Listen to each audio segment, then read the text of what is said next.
People don't buy to stay the same. They're buying to move to tomorrow. Do you think it's better to ask open-ended questions or more direct? A new possibility. They've got to see what's possible. What does tomorrow look like? Whenever someone has asked me, tell me about your company, and like this is me like inquiring to buy a service that you have, I feel like hanging up the call. The buyer is keen to progress, but they can't because they're lacking information. There's a knowledge gap. So the best way to work through that.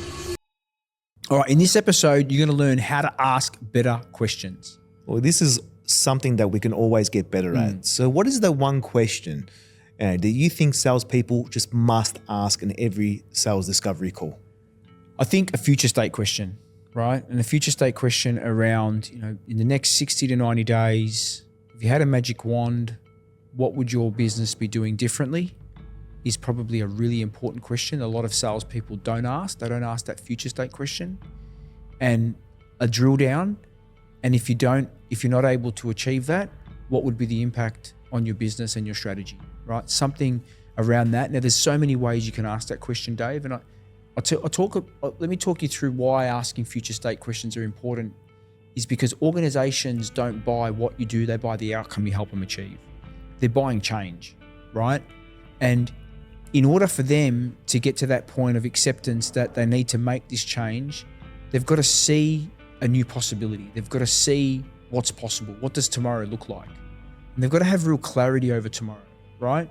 And often I see a lot of individuals get stuck in asking current state question that's very feature focused, that's very much focused about what their system or product or service does. But people don't buy to stay the same. They're buying to move to tomorrow, right? And we need to understand what that gap is. Current state questions, and if you look at Spin, everybody knows the book Spin. It's been around such a long time, and it really did have a massive impact on the sales industry. Situational-based questions, need-based questions, impact-based questions, and there's some great questions there. But fundamentally, future state questions are critical. Yes, you want to understand gap, but not enough ask that question. What does good look like? And in some cases, people ask questions that are too far ahead, 12 months. Yeah. And what happens is 12 months becomes something that in some cases, the buyer's like, it's too far for me to take action today, right? So therefore, if you are going to ask a really big picture 12-month question, bring it back. What changes do you need to make in the next 90 days that'll help you get closer to your 12-month plan, right? Because if you don't, it's like a funnel. If you don't bring them back, potentially your proposal might not hit the mark because it's too far out. Yeah. So you got to bring it back to that 90 days. Love that. And do you think it's better to ask open-ended questions or more direct? Open-ended are very important because there are cases where you'll ask close-ended, but remember, if a good question creates value, a good question will trigger the buyer to stop and think, yeah? And we want to be really thoughtful about the type of questions that we ask. Because when we ask them a question that they're really struggling to answer, it means they're thinking, yeah? And in some cases, they need to go and research something, right? And the thing that I often see as well, which really, I've never understood this. The questions that we ask should be prepared in advance. Our research on the organization, our research on the industry, on the individual, like great questions should be prepared prior, thought about, right? Not to a point of script where you stay on that particular path. More so guardrails to give you a guide, right? Because then it shows the prospect, or it shows the buying committee that you're a professional, that you've really considered their position and you've looked at their listed report. Again, if they're a listed organization, you should be downloading that report. You've got ChatGPT, throw it in, put a few prompts, pull some information, and then that should dictate some of the questions that you'll ask. When you do that, you'll find the buyer will look at you differently. They'll look at you as a consultant, right? As a trusted advisor versus a seller that's asking. Buyers know if you're asking pain-based questions so that you can position your product or service. Push that to the side, right? We're consultants, we're professionals. The questions that we ask will help us really uncover the opportunity, yeah? I like that. And look, how do you craft, like you specifically, how do you craft questions that lead prospects to sell themselves on the product and services that you've been doing over the years? So my process is all about, again, I've got to determine the gap, right? I've got to determine where are they going. So yes, I'm going to ask them current state, but the way in which I determine the future state is I present them with a perspective on what others like them are doing in their space. So my point of view is actually really important. So I can say, hey, what we're seeing in the market is ABC, right? How are you currently positioning yourself to achieve X, right? What is your go-to-market team doing at the moment around X? And what that does, it gets them thinking, okay, if this is what good looks like, we're actually not there. And then you can start asking questions. Now, you might be listening to this going, but what if you put that perspective and that perspective doesn't align with them? That's great. You've actually qualified out. Not everybody's your customer. Seth Godin talks about this, right? There are going to be some opportunities that it's not the right time to sell to them. Why? Because the use case, the problem that you help them solve, they're not having. If they don't have a problem, no matter what you do, even if you're giving them your solution for free, what's compelling? What's the compelling reason to change if the problem's not there? So it's still an investment of time. Doesn't matter Correct. if it's free. Yeah. So that's why if you give them the perspective, the point of view about this is what's happening in the space, this is what great GTM, this is what a really good GTM model looks like. I'm just referring this back to what we do, Dave, and then ask the discovery question, sort of based on what I've shared, how are you sort of prepared and how's your team performing against that? If they say, well, actually, a bunch of my team aren't doing that. Okay, we've got a gap. Do you remember walking me through currently, how do you go to market and what are some of the gaps? Okay, and again, if you had that magic wand and you could make some changes, what would it look like?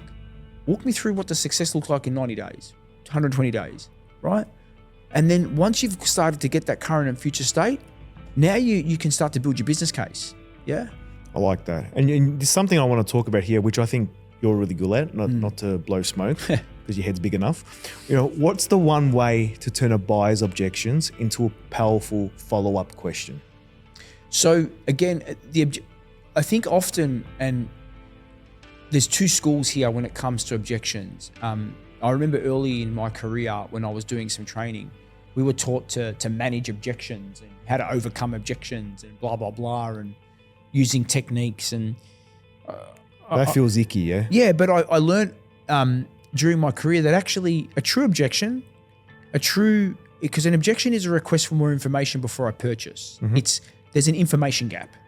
The buyer is keen to progress, but they can't because they're lacking information. There's a knowledge gap, right? So the best way to work through that is isolate it and ask a follow-up question.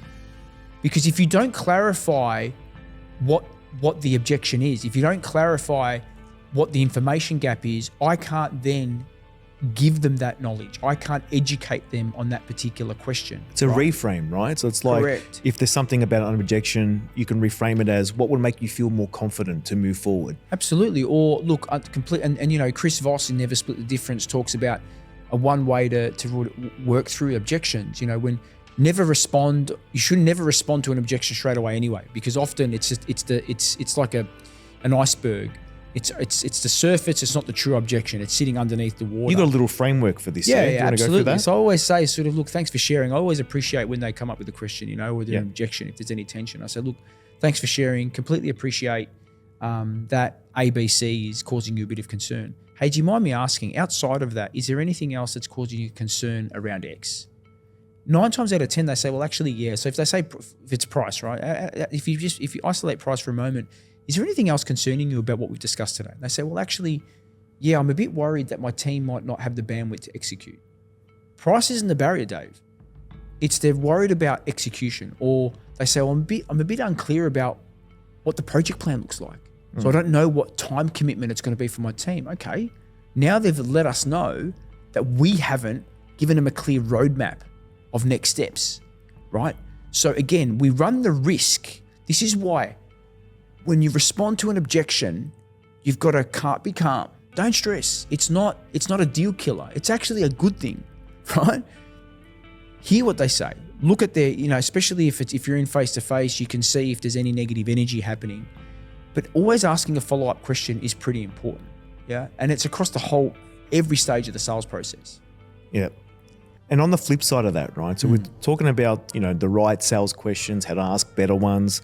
I want to know, what is the worst question you've ever heard and what made it so bad? Whether this was you or, someone that you've coached in the past. I don't know if it's the worst, but I used to ask this early and then like, what keeps you up at night, right? Like, what keeps me up at night? Surely something worse than that. Yeah. What's worse than what keeps you up at night? That is a tacky one though, right? Like they should leave out. But we should know what's keeping them up at night. That's right. That should be already in your knowledge, right? There's and I'll go back to the question in a minute. But there was a report done of C-level executives, 5,000 C-level executives, and it actually said, hey, if you're talking to me, if you're the vendor, if you're trying to sell me something, if you're the consultant, right? 88% of respondents said, we expect you to know our industry, our challenges, and what we do as an organization. Like, that's the minimum. Like, we're not here to educate you on what you should already know, right? So when you ask that question, like, tell me a bit about your organization, like, you should know that. Like, you should know how they make money, who their customers are, who their competitors are. Like, if you don't know that going into a meeting, you haven't earned the right to sit in that meeting. Yeah, I've got to admit, whenever someone has asked me, tell me about your company, right then, and like this is me like inquiring to buy a service that you have, I feel like hanging up the call. Oh, I had it when we were at P3 and we're looking at CRM vendors and we would be asking, okay, tell me a bit about your business. I'm like, how can you come to this meeting? It's all in the public domain. Like, you should know our customer personas. You should have gone through our sales process. You should have put a lead into our system and showed us where the gaps are. Like, you're a CRM and marketing automation business. If you don't do that, it means my business it's not. Just being lazy. Absolutely. But this is, again, why the fundamentals of selling, get the fundamentals right. You don't have to worry about AI. You don't have to worry about AI replacing you if you get the fundamentals right, because that stuff, 90% of people don't do that. Yeah. But let's go back to the worst question. Look, I'm finding it hard. I mean, the worst. Like, I reckon you hit it then. On that one then, tell me about your business. Like, tell me about your business. Yeah, it doesn't sound bad, but like it's just a slap in the face. Like I get what you do. Yeah, it's just like you've done no research. Now I've got to spend 10 minutes of this 30-minute call explaining what I do. Yeah, and buyers turn time suck. Yeah, especially if you're speaking with if you think about a disc profile, if you're speaking to a real driver that's like limited in time, they're short, they're going to be like, you already lost them at the start of that call. Yeah. Well, that's it, man. Like, if you want to learn how to ask better sales questions, we've got a free resource. It's our newsletter. We send a daily lesson on how to become better at sales. Sign up for free, growforum.io/newsletter.